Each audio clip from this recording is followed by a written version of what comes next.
All right, these are the answers to page 349.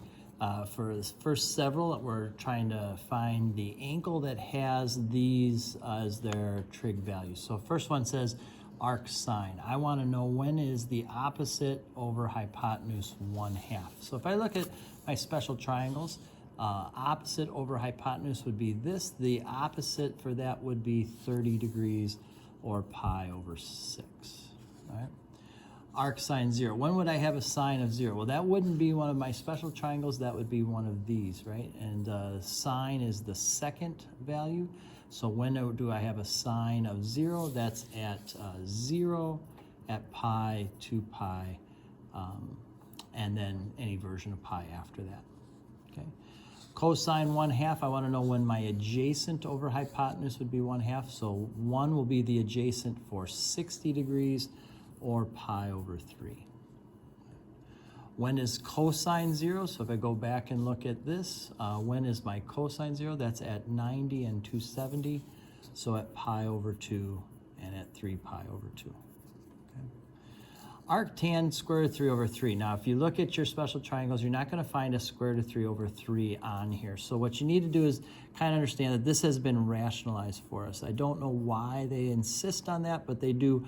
So we're going to multiply top and bottom by square root of 3. On the top, you're going to get square root of 3 times square root of 3, which is 3. That will cancel the 3 that's down there.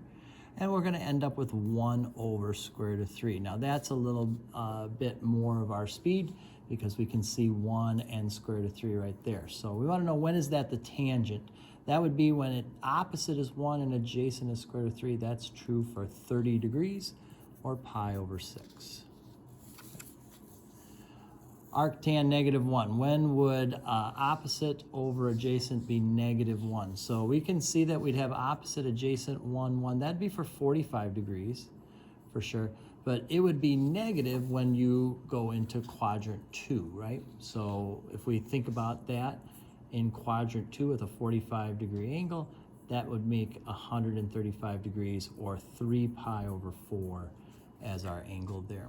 Now, if you were thinking that you could go into this quadrant 4 as well, you might have put 7 pi over 4. That's also correct. Both of those angles have an arctan that.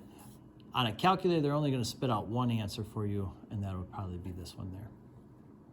All right, what has a cosine of negative square root of 3 over 2? So I want square root of 3 over 2. I want that to be adjacent over hypotenuse. That would be true for the 30-degree angle, but it's a negative, so that means we're in quadrant 2 with a 30-degree angle. That means that our big angle is 150, or 5 pi over 6.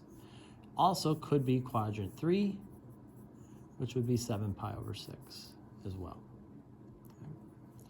I want the arc sine of square root of 2 over 2. Again, we're not going to see a square root of 2 over 2 triangle, but it's probably this 45 one. If you had to guess, that's probably what we'd get. If we multiply top and bottom by square root of 2, we're going to get 2 over 2 square root of 2. Those 2's cancel. We get 1 over square root of 2. Okay, so I want that to be a opposite over hypotenuse, opposite over hypotenuse. Again, that's going to be for our 45-degree angle. But because it's negative, I need the sign to be negative. So I need to be in quadrant 3 or quadrant 4. So if you're in quadrant 3, that's 225 degrees or 5 pi over 4. If you're in quadrant 4, that's 7 pi over 4. Arctan negative square root of 3, I want it opposite over adjacent to be square root of 3 over 1.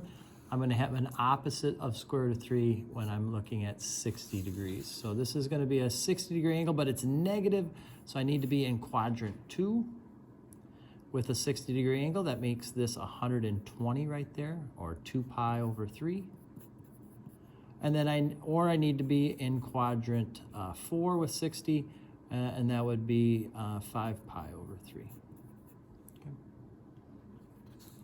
Arctan square root of 3, we just talked about this. We're going to have 60 degrees as our arctangent, so that would happen 60 degrees or pi over 3. All right, arc cosine -1/2, I want my adjacent over hypotenuse to be 1/2. That's going to be true for 60 degrees, but I want it to be negative, so that means I need to be in quadrant 2 or I need to be in quadrant 3. Okay, so in quadrant 2, we're talking about 120 degrees. That's 2 pi over 3. For quadrant 3, that's 240 degrees, or 4 pi over 3. Here's this square root of 2 over 2 again, which we can convert into 1 over square root of 2 pretty easily. So I want to know when is opposite over hypotenuse 1 over square root of 2. Opposite over hypotenuse, that'd be for the 45. So this is pi over 4.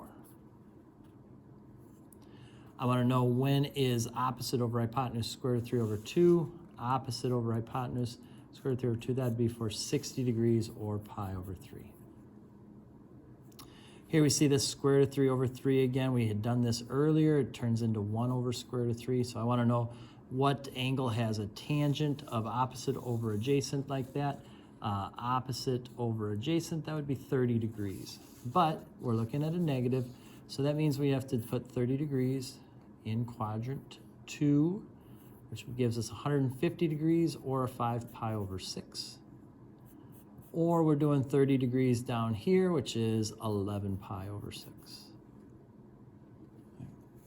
Tangent 0, to get a tangent of 0 means your sine over cosine had to be 0.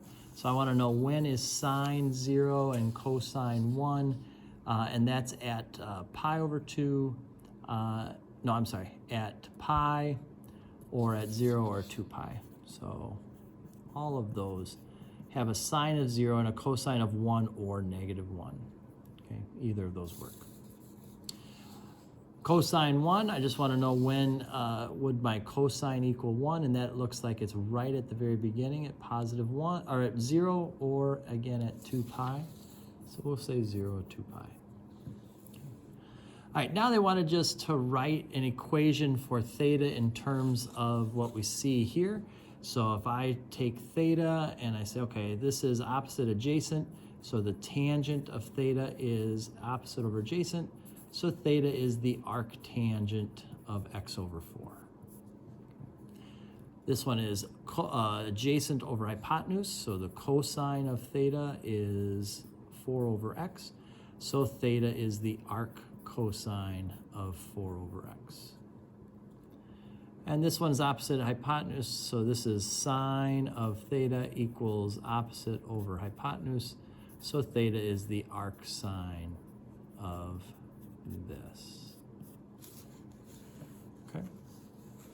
For 49, what we're trying to do is create a triangle that does this and then find the sine of that triangle. So we're going to just draw a triangle in real quick. All right, here's theta. The tangent of that angle is 3/4. The opposite over adjacent is 3/4. If you do Pythagorean theorem, you'll get 5 as the hypotenuse.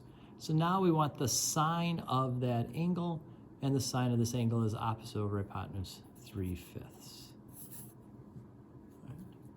So here we've got sine is 4/5. So if I put theta here, the sine of it is 4 over 5, opposite over hypotenuse. Again, Pythagorean theorem would tell us that this is 3. And I want the secant, which is the reciprocal of cosine. So instead of adjacent over hypotenuse, we're going to go hypotenuse over adjacent. And there's the secant of that angle. Okay. This one here tells us that we have an angle that has a tangent of 2. That means opposite over adjacent, 2 over 1 gives us 2. If we do Pythagorean theorem, we're going to get square root of 5 as our hypotenuse. I want the cosine. I want opposite or adjacent over hypotenuse, so 1 over square root of 5 will be that. For 52, I've got an angle whose cosine is square root of 5 over 5. So that means adjacent over hypotenuse is that. If you do Pythagorean theorem, you're going to get square root of 20 as this other side here. I want the sine. So I want opposite over hypotenuse, square root of 20 over 5. That's our answer there. This one here gives us an angle whose sine is 5 over 13, so opposite over hypotenuse. If you do Pythagorean theorem, you're going to get 12 right there for your adjacent side. I want the cosine, adjacent over hypotenuse, 12 over 13. For 59, I'm saying that the tangent of an angle is x over 1. And now I want the cotangent, so I just want adjacent over opposite. So we'll get 1 over x for that, because cotangent is the reciprocal of tangent. This is the one that's going to be a little silly. We're going to take our triangle here. Cosine is adjacent over hypotenuse, so I do x over 1. If you do Pythagorean theorem, x squared plus something squared equals 1 squared. If you subtract x squared from both sides and then take the square root, we get the square root of 1 minus x squared as this opposite side. So the sine of our angle will be opposite over hypotenuse. It'll be 1 minus x squared. That'll be our sine.